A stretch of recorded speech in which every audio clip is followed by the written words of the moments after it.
So it's Sunday, which means it's time for a Stash Cast. For those of you who are new and don't know who I am, I'm Aradia Noire. I'm your resident witch and creatrix over to Radia's Hand and Danae's Divine, where I create myth, magic, and meaning for your everyday life through art, intuition, and energy work. And on Sundays, I like to do a little thing called a Stash Cast. So, in short, a Stash Cast is just me sharing something from the stash of supplies, tools, materia, etc. That I've collected for one of my businesses. And then sharing sometimes where I got it, what I do with it, little things like that. And then, of course, if you have any questions, you can put them below as to, what I do with certain things, where to get certain things. You're more than welcome. So, usually it's art stuff, and usually supplies. Every now and then I do a tool stash because I do collect tools. But today we're going to be talking about a stash for my magical work by way of herbs. So, let's see, let me check my notes. These are usually not terribly long. Due to the large collection of herbs, I will not be bringing them on camera to cart them around for you to see.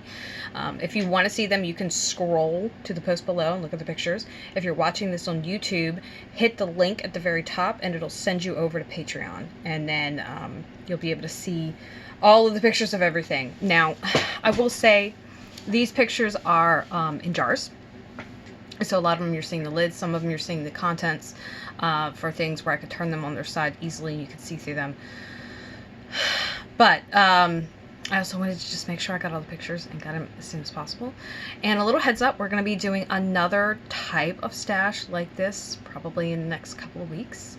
I have to check my schedule, I'm not actually sure. And it's going to be all the other curios that are not herbal. So not seeds, nuts, flowers, materia of that nature, stems, roots, and stuff like that. All of that will be skipped. We'll be doing everything else. So bees, beetles, bones, things like that. All right. So as far as what I use, what it's used for in general, obviously, people use dried herbs in cooking. These herbs, however, for the most part, like I wouldn't use them in cooking. You certainly can get items that are safe for culinary use through one of the suppliers I have listed below, which is actually the only one I have listed below, which is Mountain Rose Herbs. If you're going to do any kind of wild crafting, which involves you going and harvesting things by hand, I would use extreme caution because you have no idea what the materia has been exposed to, pesticides or other chemicals or anything like that. And so I would suggest external or decoration or, magical use only. Don't ingest anything that you can't verify exactly how it's been treated. The best bet if you're going to do something like that is to grow it yourself or to get it from a reputable dealer so that you know that it's safe. Just because it's really easy. It's also really easy to misidentify things. There's a number of things that look very similar, and sometimes at certain stages of development and in certain areas and certain species and genus, it's hard to tell the difference between something that may be not so toxic and something that is. So that's really important too. You can also use this as decorations or use it in magic. You can use them as offerings. And even when you're making offerings, I do urge you to be careful. There are definitely some things that are dangerous, and so if you have pets, local strays, or even wildlife, take that into account when you are making certain offerings. Things like tobacco, for example, are toxic to a lot of animals, and so you want to be mindful of that. To when you do that, do it in a safe and conscientious manner. As far as me, most of it's used in my candle magic. I have used some of these things in curios, mojo bags and stuff like that, which is also just another type of magic, specifically root work and hoodoo. Every now and then I'll use them as offerings, and then I've used them not necessarily, it's somewhere between a ritual and an offering, where it's, when I do candle magic, I will a lot of times dress the plate and not put something in the candle or on it, but around it. And so when the working is disposed of, it all gets disposed of collectively. So there's that. And then the most prominent use of my herbs you can see is during my candle magic. I will link below for you to see it if you're interested as well. It'll be available for purchase. But also a few pictures. I know I have at least one. I'm not sure if I have two. I want to say that I know I have one. I might have two though. I'll have to check.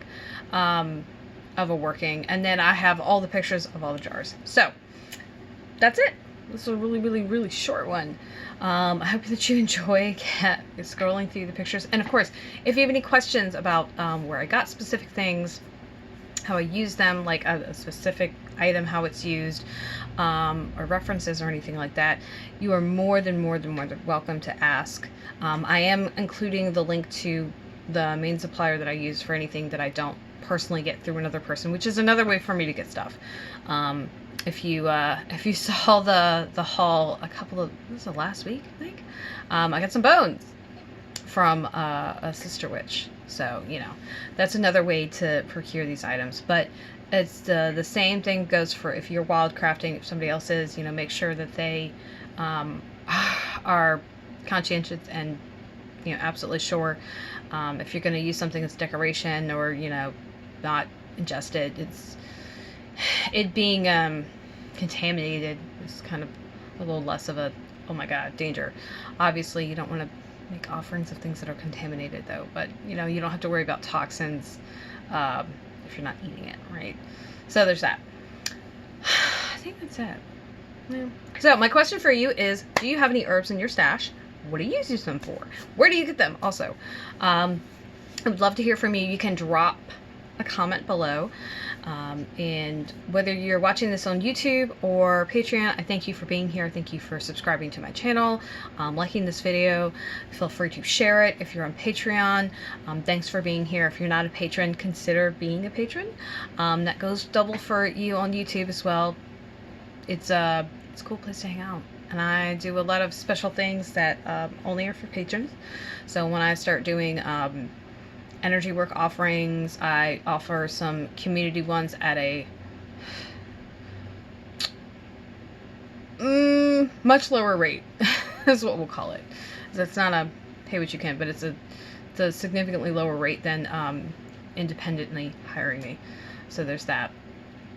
I think that's everything. Yeah. So as always, if you want to find me, you can find both of my websites below, Radies Hand and Danaeus Divine. You can also find all of my active social media on Facebook, Twitter, and Instagram in the links below. And because you stayed to the end, here's your reward. What are we doing tomorrow? Let's see. Pretty sure tomorrow is Monday Motivation. I have really got to get better about checking that. Hold. Okay, I know. Sorry for the word jump. It's Monday Motivation. So I need the world. Sorry, TV's on. I need to get better at looking at that ahead of time. So thanks for joining me. This is Radiant Noire signing off for the evening.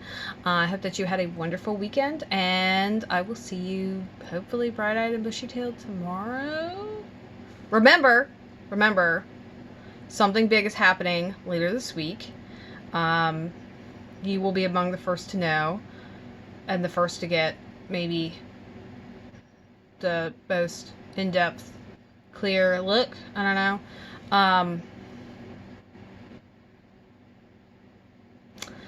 Yeah, probably. Maybe? I don't know. Probably, maybe. So, whatever. But, super excited. I can't wait to share it with you, and I can't wait to have this like a thing, right? Yeah. All right.